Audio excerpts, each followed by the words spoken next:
a service of CNC Worldwide.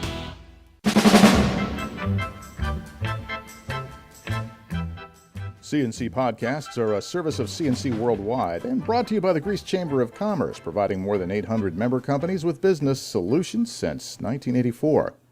An unusual summer cold front crossed the Rochester area on Monday, causing storm cells that led the National Weather Service to issue a tornado warning for Ontario County. The cell followed routes 5 and 20 from roughly Bloomfield to Geneva.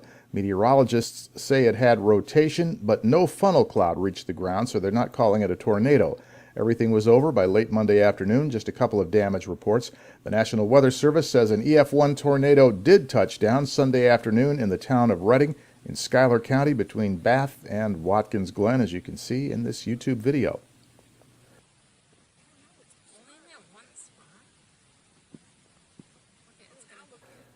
A state Supreme Court justice has thrown out a pair of lawsuits seeking to force an end to the New York State Department of Environmental Conservation's review of hydrofracking. The suits were brought by a group of southern tier landowners who wanted to lease their property for oil and gas well drilling, and by a trustee of a bankrupt gas development company called Norse Energy that wanted to frack gas wells in the Marcellus Shale. Flags were at half-staff at Greece Town Hall Monday after the death of Deputy Town Supervisor and former town board member Jerry Helfer.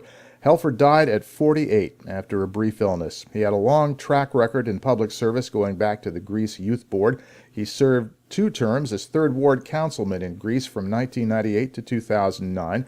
Helfer was assistant county executive in the Maggie Brooks administration, and he was named Deputy Greece Supervisor in January when Bill Rylick became supervisor. Rylick says Jerry was a very talented individual and valuable asset to the town, and he'll be remembered for his devotion to his wife Devon and his entire family. He will be sadly missed. Rochester Fire Department investigators are looking at what caused a convenience store owned by a federal terrorism suspect to go up in flames. The fire hit Mojo's, the corner store on North Clinton Avenue near Avenue D in the Northeast. It started late Sunday night. The building was heavily damaged and it's been boarded up. Mojo's is owned by Mufid Elfki, the Rochester man arrested by the FBI for allegedly buying guns and silencers as part of a plot to target returning service members from the Afghan War and also Shiite Muslims living in western New York. One of 2 East End nightclubs that got on the city's radar after some high-profile violence outside has agreed to shut down voluntarily for at least 30 days. Mayor Lovely Warren's office says the Magic City Club will close effective Monday. Club owner Robert Montanari has agreed to participate in a program that will let it reopen under stricter public safety rules. Mayor Warren says her staff is organizing essentially a mentoring program for bar and club owners. They'll work with club managers who have a reputation for keeping the peace at their businesses, and that committee will also include the East End Business and Neighborhood Association and Rochester Police. The mayor also says it's a small number of troublemakers moving from club to club who caused the fights and the shootings that have taken place outside Magic City and the Captain's Attic Club. She says the working group is trying to find ways of identifying those people and excluding them from admittance to the clubs.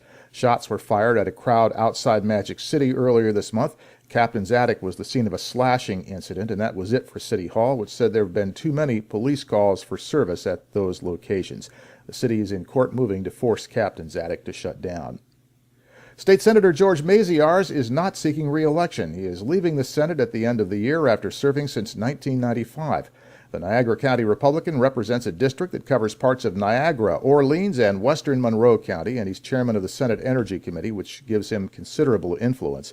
Maziarz posted late Sunday night on his webpage that he will serve out the rest of the term and then move on. He says he has been considering retirement from the Senate, and as he geared up for another campaign, realized he just didn't have the passion and commitment to see it through. New York's new cigarette strike force has seized nearly $1.7 million in cash and $2.7 million contraband cigarettes and cigars in its first 6 months.